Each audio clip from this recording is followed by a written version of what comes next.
Сайн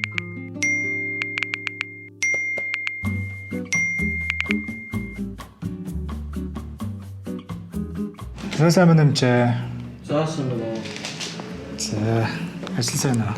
Танаас сусны манай пэйжэнд склеротерапи буюу хатаах тэрийн талаар пост орсон чи хүмүүс их асууад байгаа байхгүй.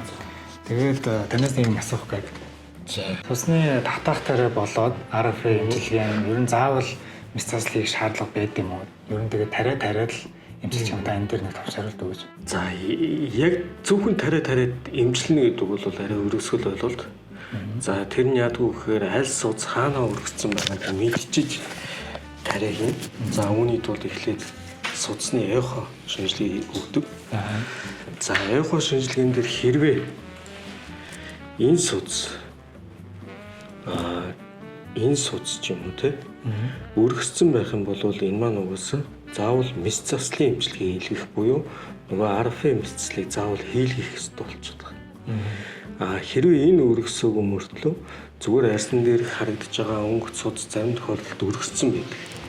Хэрвээ тийм тохиолдолд бол хатаах тариа эмчилгээ хийж болоод байгаа гэсэн. Хэрвээ энэ том судснууд маань хэрвээ өөрчлөлтөнд ороод судасны бүдүүрэл үүссэн байвал мэс заслын эмчилгээ заавал шаардлагатай гэсэн.